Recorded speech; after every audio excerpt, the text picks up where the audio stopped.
nandito kami ngayon at nag-iintay ng aming pilot episode dito sa aming mansyon ng Cruise. Ayan, excited ang lahat. Kaya naman makikita nyo yung iba magla-livestream dito at yung iba ay tututok, syempre, sa ating GMA Network para mapanood ang tunay na story. At tingnan natin kung kaninong mansyon to.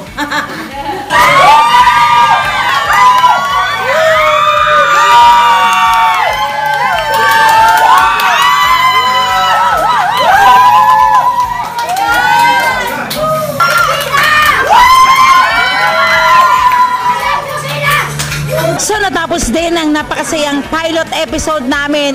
Hindi nyo kakayanin. Lahat ay nag-abang. Lahat nagtigil taping kami. Nagtigil shoot dito para mapanood ang pilot episode. Kaya naman alamin natin ang opinion ng iba pang mga actors natin. Let's go! Ay, ito si Miss Bina! Unahin na natin si Miss Bina. Miss Bina, how do you feel?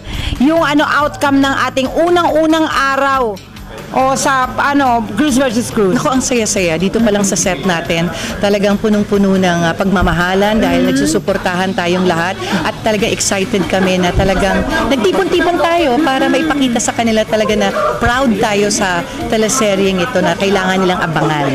Kung mababalik ba ang nakaraay, hindi na. Na-excite ako, tapos kasi suspense, di ba, yung nangyayari, umpisa pa lang, di ba, bungad pa lang, may itinatakbo na to si Manuel, di ba, at yung isa pa, syempre, parang finally, ito na, first day, ng Cruise versus Cruise. Ang nakaraay, hindi na, ibig ng tulad, nagbibigay sa'yo sinta.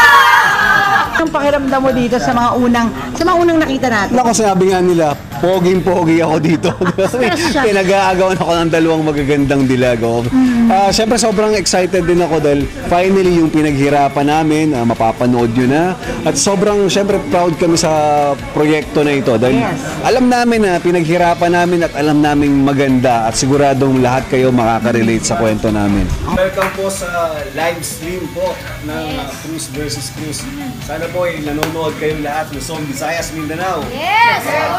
Lahat ng mga kapuso natin worldwide. Yes! Direk, tanungin lang namin kung ano ang naramdaman mo nung pinalabas ang ating unang-unang episode, ng ating pilot episode, Direk. Siyempre, para kang nanganak, nabunutan ka ng tinik. Kasi after 5 months na ginawa natin yung pilot, at naipanganak na rin siya. Correct. At based dun sa online thread natin, ang ganda ng reception sa mga tao. Ayan yung may-ari naman, umaasang kami iyong papalikan. One more! Kung mababalik ba ang nakaraay, hindi na iibig ng tulad ng binigay sa'yo sinta. Wag lang naman ako ang iyong iniwan. Bakit umaasang kami iyong babalikan? Paalala ko lang sa inyo, magkaaway kayo rito! Magkaaway kayo! Cruise versus Cruise!